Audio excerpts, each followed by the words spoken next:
Now, the Spanish Parliament has voted to extend the state of alert until May the 24th. Despite a right-wing opposition to the extension, Prime Minister Pedro Sanchez managed to secure enough votes. The state of alert allows Sanchez's government to rule by decree and to set lockdown restrictions for the country. But with the daily death toll falling and indications that it's past the peak of the virus, some opposition parties are pushing to end the extraordinary powers. Well, for more on this, we can speak to our Deputy Editor-in-Chief, Javier Villa-Garcia. Javier, it seems like the honeymoon period goes on for Pedro Sanchez, some might say. Tell us, what was the opposition put forward by the opposition parties? Well, this is like a very small victory for Pedro Sanchez. His left-wing coalition government.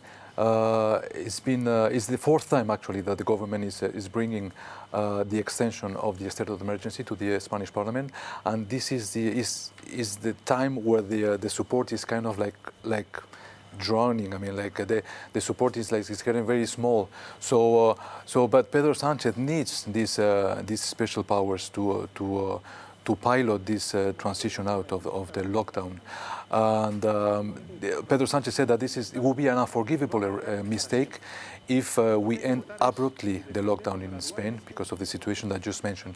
So it's a small victory, and the state of emergency is going to be until the 24th of May. So we will see after. Okay, so it's only a few weeks, but for everyday Spaniards, what difference is this going to make?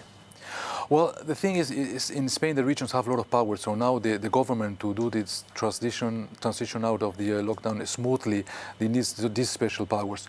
So if without special powers, the regions could do kind of whatever they want. And seeing the situation and seeing all these people that die and still dying in Spain, so the government wants to pilot properly this easing the lockdown.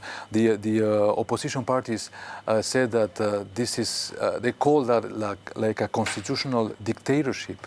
That they say that the government is lying to the population. They're trying to take a little bit of advantage of this weakness that the government is showing. But Pedro Sanchez is still getting some other allies in the government, like from other right-wing parties like Ciudadanos. So it's surviving in the parliament, and he's getting the hand on the easing of the lockdown. So right now, till the 24th, we know what's going to happen, and after the 24th of May, we don't know.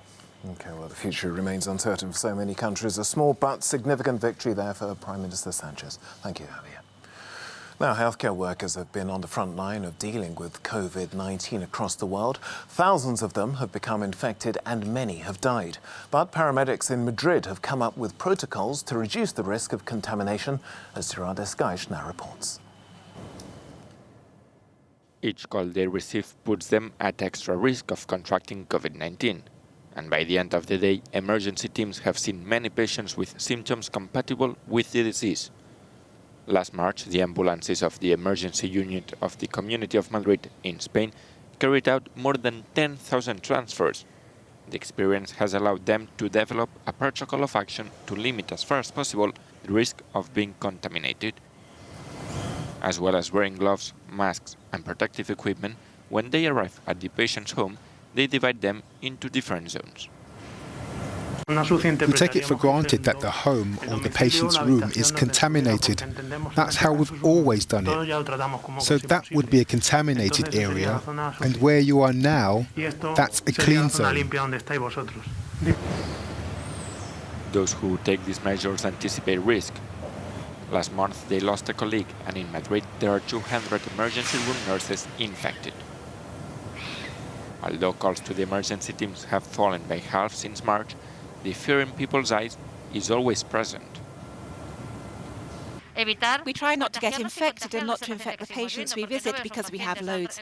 My job is either to leave them at home or they move to the hospital. I just keep on moving. Conversely, the number of infections among healthcare personnel in Spain has increased by 40% in the last 2 weeks, and more than 43,300 people have been infected. Gerard Escaich for Euronews.